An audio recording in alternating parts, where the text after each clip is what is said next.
I went on dating apps just about a year or so after my husband died. And honestly, Lisa, there is sometimes I've been in conversation with somebody and they say one thing, and I immediately think, no, he's cheap. He's cheap. And that would be a huge problem for me. You are listening to What's Next? Conversations with Boomers, and I'm Barb Desmarais, your host. So, have you heard of gray divorce? Well, it's actually what you think it might mean. The gray-haired people are getting divorced. And it turns out in huge numbers. Like we're talking after 30, 40 years of marriage. We did cover this topic once before, quite a while ago. Today, we've got a special guest on, and a very well qualified guest, Lisa Zeiderman. She is a divorce financial analyst and a certified financial litigator and a managing partner at the law firm Miller Zeiderman LLP. And she's based in New York. So she's going to guide us through the transition process when couples, and in our case, couples who have been married, as I say, sometimes decades, what they face in terms of their finances and all of the challenges that surround that. So we're going to discuss, and we're also going to discuss the memoir, Strangers. And some of you may have heard of it. Actually, probably a lot of you have heard of it. And it's by the author Belle Burden, it's become very popular. Belle tells her story of suddenly and unexpectedly having to terminate her marriage and wonders, what do I do now? Lisa, welcome to the program. Thank you so much for having me, Barb. I'm so looking forward to having this conversation with you.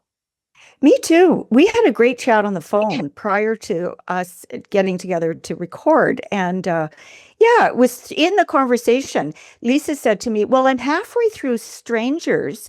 How about we talk about that? And I said, yes, let's talk about that. I mean, it's really an interesting story. Okay, but let's start with talking about what you do when a couple or half a couple sit down with you for the first time for advice on how to sort out their finances.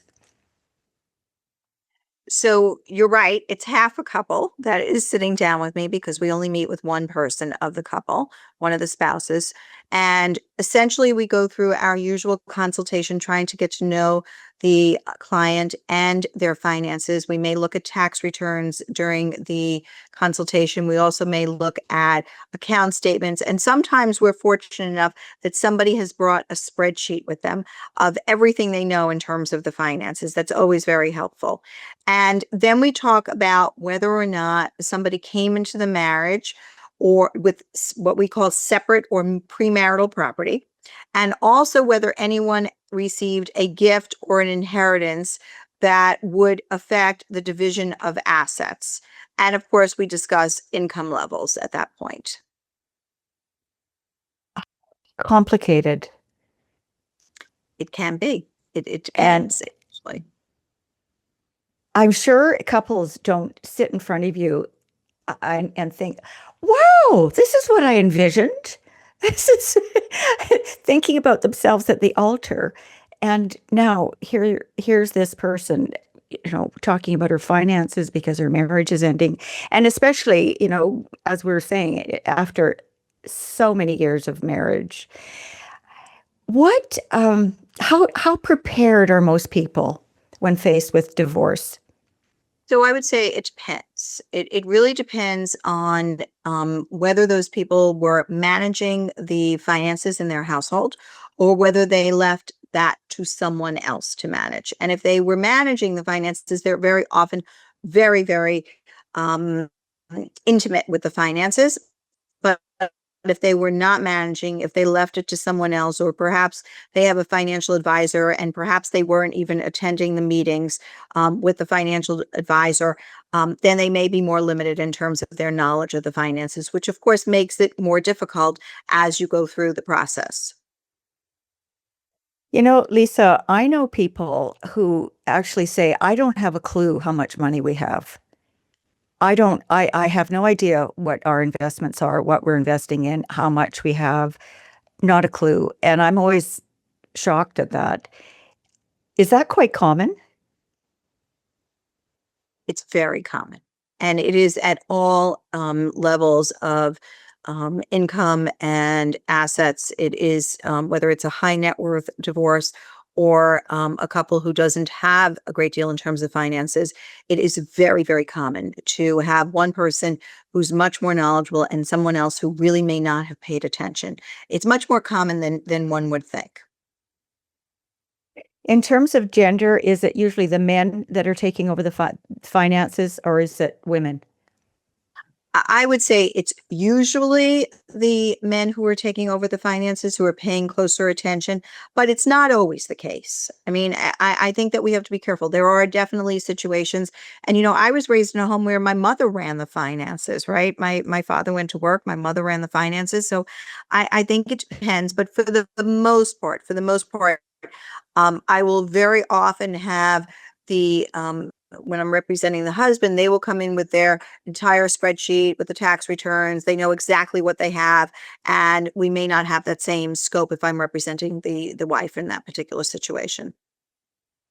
Interesting. I'm not divorced, but I'm widowed. And fortunately, my husband and I were very open so when he died, there was absolutely no secrets. I was completely aware of what we had and what we had to sell, et cetera, et cetera. So that did make it much easier. And yeah. So there's a little piece of advice. Be informed. And I think that's so important. I think, as we discussed, Barb, I am chair of an organization called Savvy Ladies, which really gears itself towards women's financial empowerment through financial literacy. And I practice what I preach. Okay, I am extremely informed about our finances at home. We talk about them all the time. The Wall Street Journal, a while back, had done an article about myself and my husband and how we deal with finances in our own home, and how we talk about them all the time. I mean, it is not unusual in a morning when we're both brushing our teeth for us to be talking about the finances, or as we're going to get the coffee, or any of those times, or dinner. It's just a natural conversation, like what happened in the news today. And so we don't have a date night. Some people have a date night where they talk about the finances, or they may have a appointment with the financial advisor, or they never talk about it. We talk about it all the time. That's really good. Are you listening, people? And you were written up in the Wall Street Journal. That's very cool. What are the biggest mistakes that most people make? So I'm going to look at it from two perspectives. I'm going to look at it from the male perspective and from the female perspective, or I could look at it from the working spouse and the non-working spouse. And sometimes that's the same. But in any event, I think making sure that you encourage your spouse to be in the workforce, that you make them a financial partner, that you actually share the information, and that you're transparent about the information so that you can all be on the same page when you're having conversations about budgeting, or retirement planning, or investing. All of those conversations are best done after someone has been transparent about their finances. I would also say that if you are discouraging your spouse from going out into the workforce, that's probably a mistake that you're going to pay for in the event of a divorce, because then that spouse may be qualified for alimony. You may pay more child support. There may be financial consequences to the control aspect of the finances. And so encouraging your spouse to be financially independent is absolutely in your own best interest. And I think that's a mistake that many people make, is they think that by encouraging their spouse to be financially independent, they are actually harming themselves, whereas they are actually helping themselves. I'm going to take the other side of this. I think that if you are a spouse who is disinterested in the finances, that's also a problem. If you don't ask about the finances, if you don't look at the bank statements, but they've been given to you, if you aren't reading the emails or reviewing the tax returns, and nonetheless, your spouse is providing them or the accountant is providing them, you're not going to the meetings with the financial advisor, a la Belle Burden, right? Okay.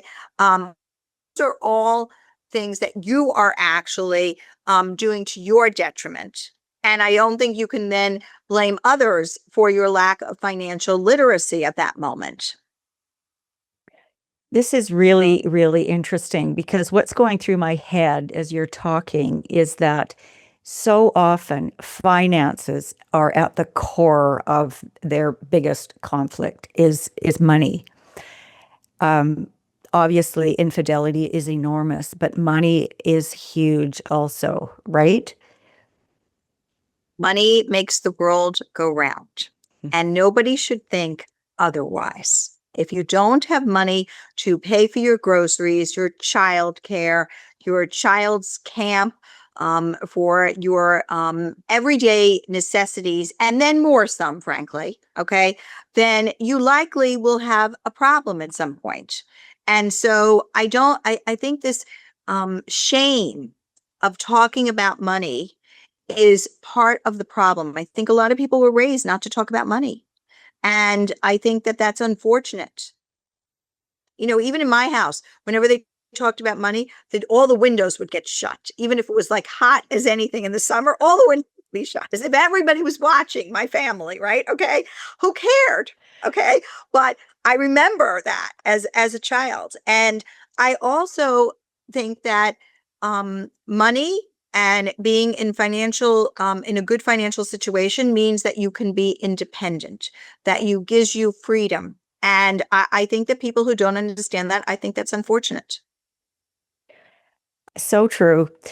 It's just making me think of, I went on dating apps just about a year or so after my husband died, and you get in conversation with people. And honestly, Lisa, there is sometimes I've been in conversation with somebody and they say one thing, and I immediately think, no, he's cheap. He's cheap.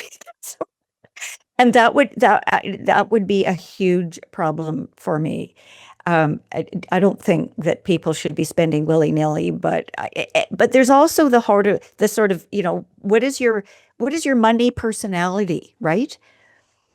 And everybody's is a little bit different. And if you're on opposite ends, there's going to be problems.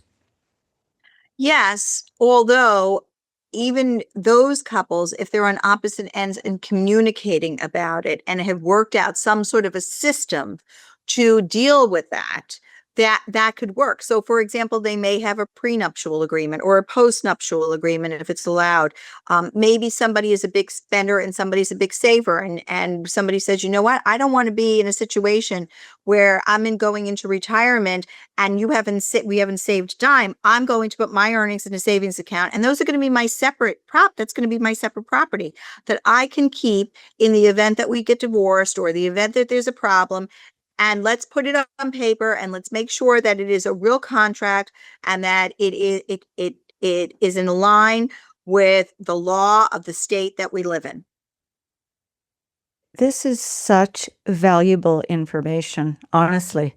So when we spoke on the phone, you talked about the importance of a prenup agreement, and you just mentioned it. And also, you advise those of us with adult children to encourage them to get one. So why is it so important? So I think prenuptial agreements are so important that I just said to somebody this morning, and I might have even said it to you because I've been saying it a lot in the last couple of months, that it should be a law that you have to get prenuptial agreements. Now, why do I think that?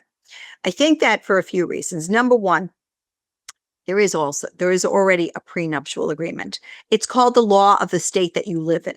That's your prenuptial agreement, unless you craft it to fit the circumstances of you and your future spouse's life. So let's start there. You already have a prenuptial agreement. It's called the law of the state. Now you have the opportunity to craft it, to develop it, to work with it, to negotiate it, to be perfectly transparent about your finances with your fiance, and to make sure you're all on the same page about major decisions. What could be more major other than children, which, by the way, that starts the discussion about children usually when you're going into a prenuptial agreement. Is somebody going to stay home and take care of the children? If so, does that person going to have alimony? Is that person going to be taken care of in some other way? It's an important discussion. It allows for transparency. It allows for you to keep your separate property. Maybe you have family money that you want to make sure that you keep separate. Maybe you've started a business that you've been working on for years and years and years, and you want to make sure that it's separate and you don't want to share it. Now's the time to have the discussion.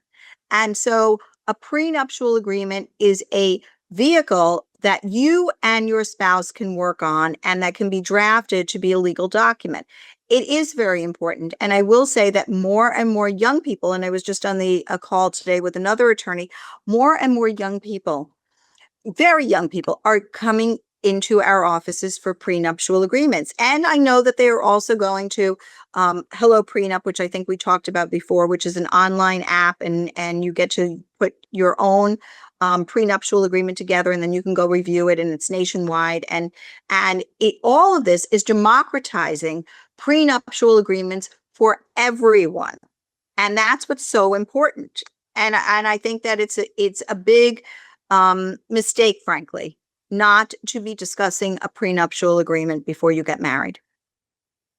Can you just repeat the name of that app? I can. So it's called Hello Prenup. And you go online and you can create your prenuptial agreement, and it will also give you ideas for prenuptial agreements. And then it's nationwide. So there are a list of attorneys, and then you can seek out to review your prenuptial agreement. They're called review attorneys in your state, and make sure that, it's well done and that you have covered all your bases. But, I sometimes run into people who actually have used Hello Prenup by accident. We have friends who said, "Oh, my daughter used Hello Prenup." And I was so satisfied. I am, just for purposes of disclosure, I am an investor and I am an advisor to Hello Prenup. I believe in it totally. And it's a great company.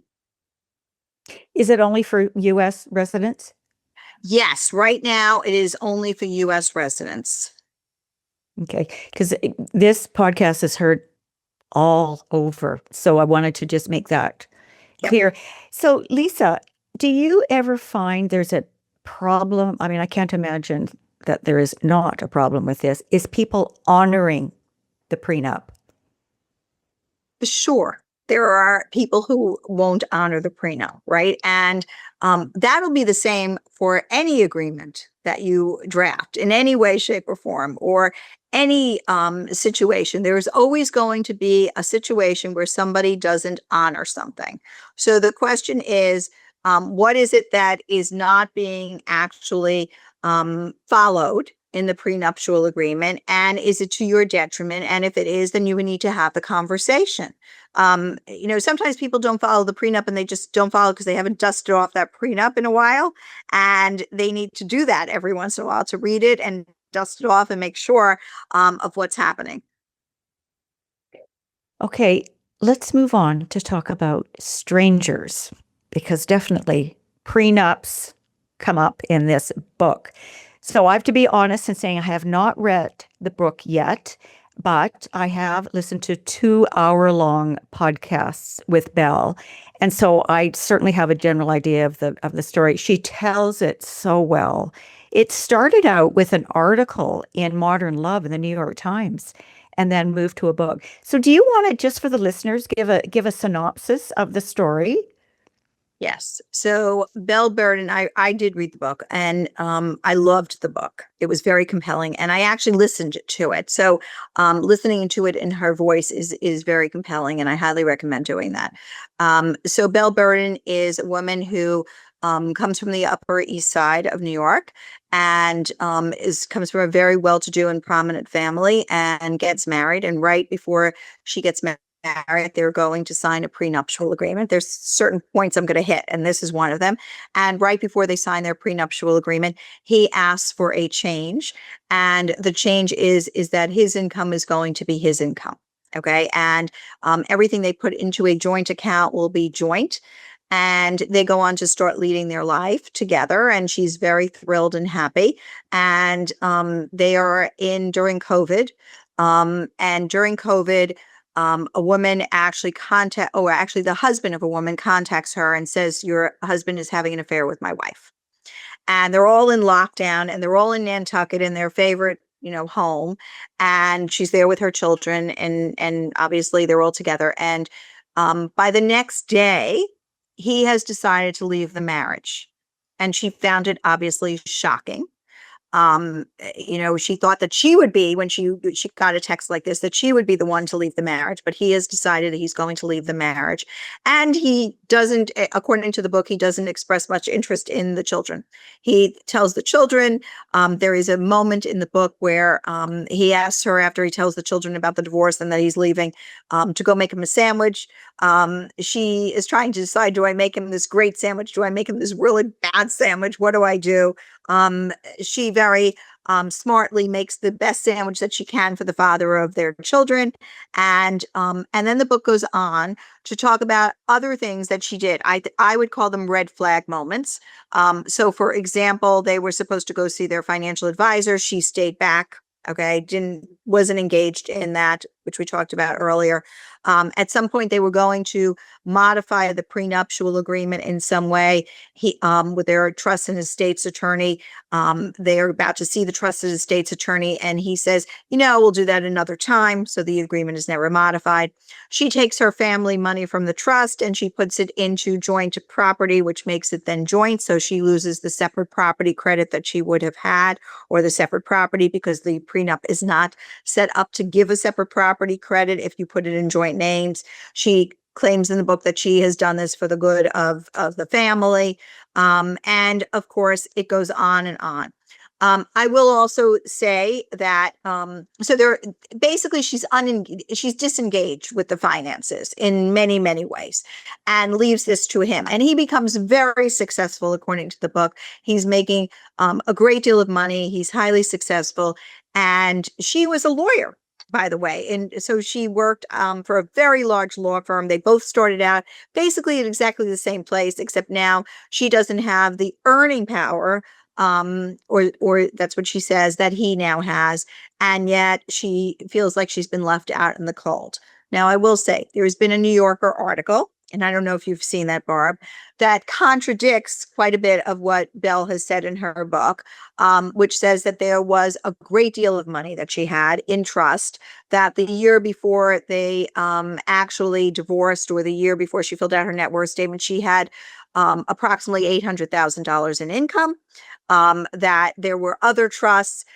We don't know the real circumstances, but notwithstanding the New Yorker article, what's interesting to me about the book is that I think most women have felt Belle's story was so compelling that it doesn't so much matter about what the New Yorker article says. And I think to some degree, okay, the facts matter. Don't get me wrong. They matter. They would matter to me. But the story and the lessons in the book are so compelling. And so whether or not it's 100% true, or whether parts of it are true and we don't have the full story, it doesn't so much matter to me. I decided this yesterday, by the way. It doesn't so much matter, because I think the lessons that about financial literacy, about paying attention, about making sure that you button up certain aspects of your financial life, okay, so that if you end up in a situation like Belle Burden claims to have ended up, that you have done all of the things to protect yourself and make yourself safe in terms of your financial future. And so I think that's what the lesson here is. And whether it is partly fiction and partly nonfiction, I don't really care.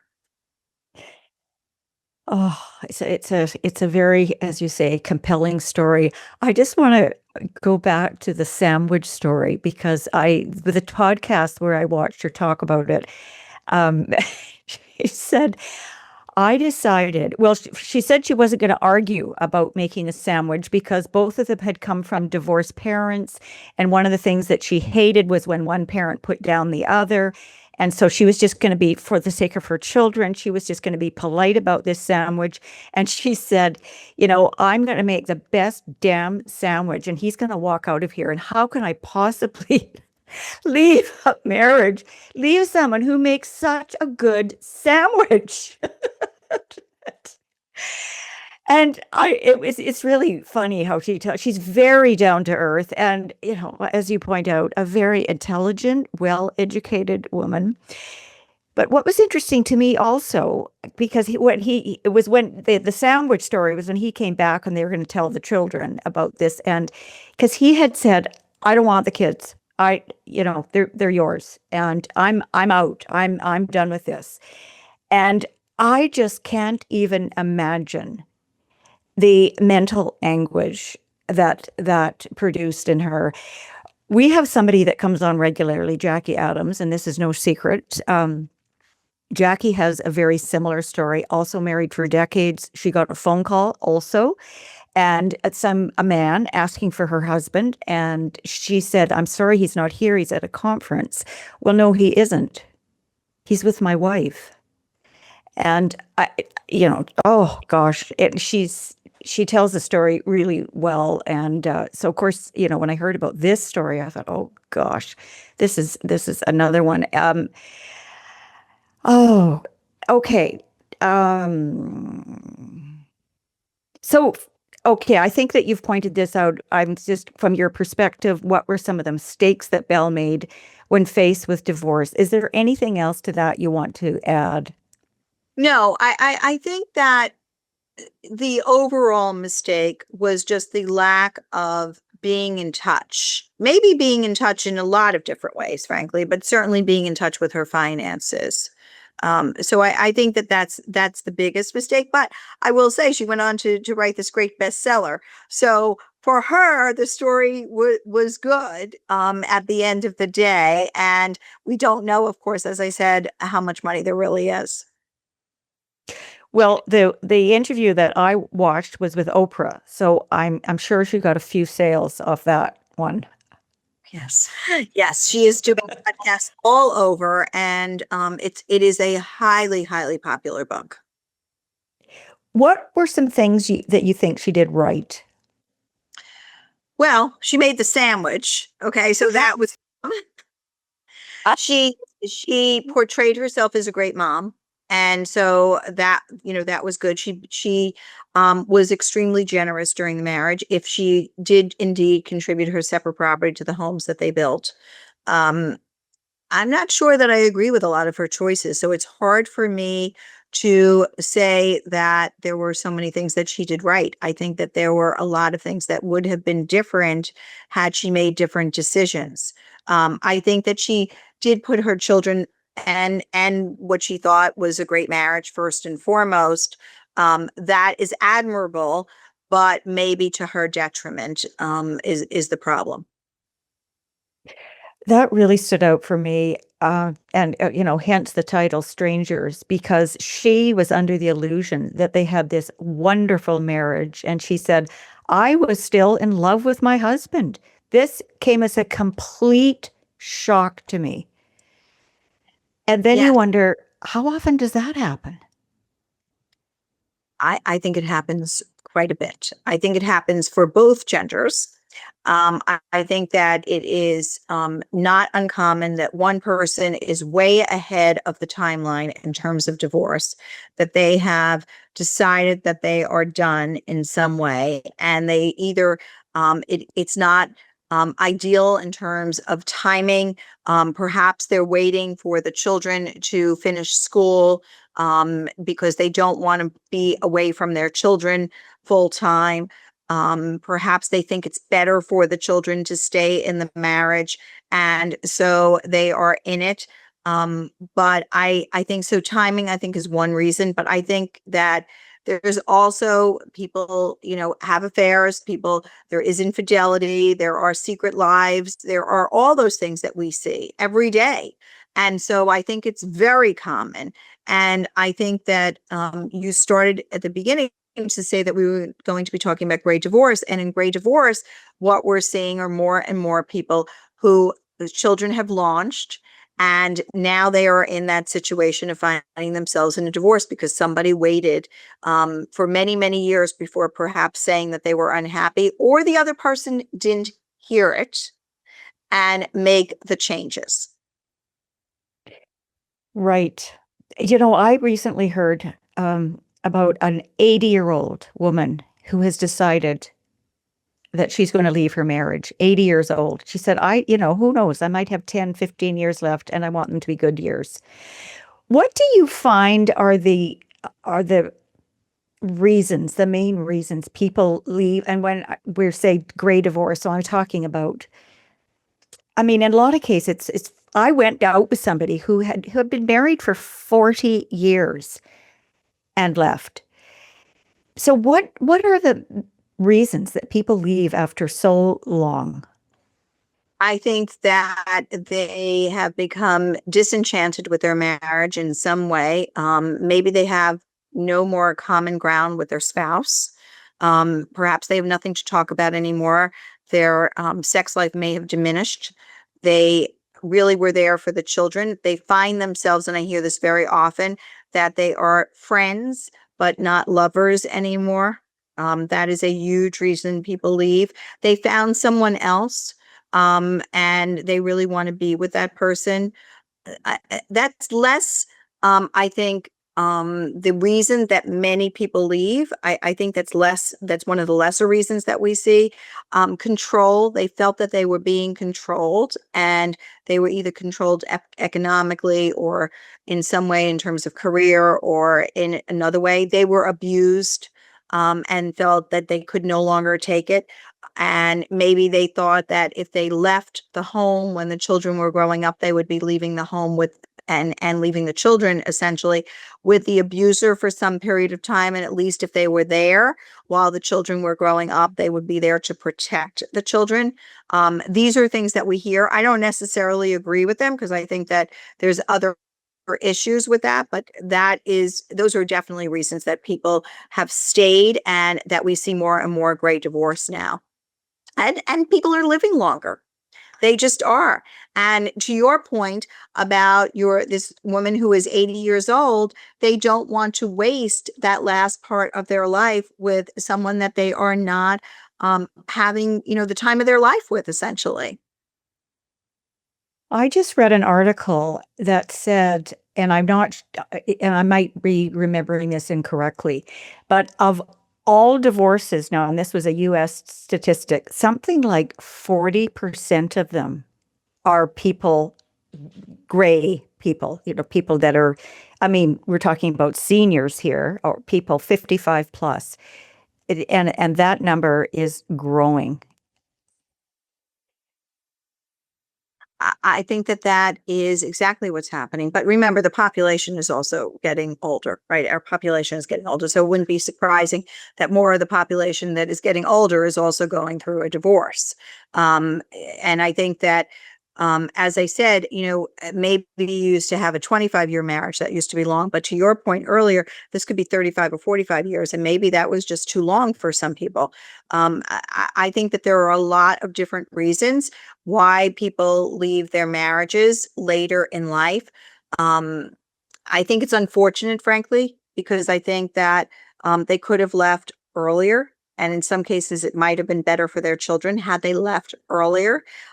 They thought it was better for their children to stay, but we see a lot of those children coming in for prenuptial agreements now and talking about how dysfunctional those relationships were. And so I don't know that they did any big favor here, but they thought that it was the right thing to do. And I'm sure quite often, like so many things, there's why didn't I do this before? Why did I wait so long? I grew up in the 60s, Lisa, and parents, of my parents' age, it was so rare to find somebody that was divorced. I mean, it was scandalous for one thing. And it was just so, it just hardly ever happened, rarely. Well, now it's completely mainstream.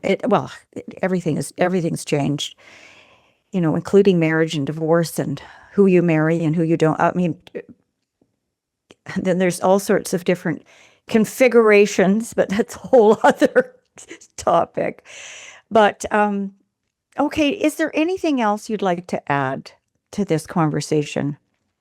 No, I think we've covered it. I mean, I will say for people out there who are finding themselves in a situation where they have financial questions, they might check out Savvy Ladies, which is for women's financial empowerment. It is a helpline. It is free. We have about 300 volunteers nationwide in the United States who will help women with their financial questions. And they can go to the App Store and download this Savvy Ladies app. And put their question, or they can go to savvyladies.org and do that. I think that there are, if people are in a situation where they're considering whether they should stay or not, I think that there's plenty of resources out there now. And of course, they should always feel that they can go to an attorney and get a consultation and make their decisions. Right. Yeah. Use find out who your resources are, who your people are, who do you need to connect with. It could be a whole variety of people. So lastly, how do people get in touch with you? So they can go to my blog, which is lisazeiderman.com. And first of all, there's a lot of articles and resources there. But then there is also a place to connect with me. So that you can schedule a consultation if you want. I am a New York attorney, so it needs to be in New York. And it would be a New York matter. But in any event, that's one way. And then my email would be lz@mzw-law.com. Thank you. Lisa, this has been so informative and so important. I think more important than we realize because, obviously people are getting themselves in a lot of trouble and trouble that they didn't for a minute anticipate when they were at the altar. Yeah. So many thanks to you for coming on. I know you're a busy New York attorney and you took the time to spend with us, and I appreciate that hugely. Well, I appreciate you having me on. It was wonderful to be a guest on your podcast, and I appreciate your questions. They were very interesting questions, and I hope it's helpful to your listeners. Absolutely.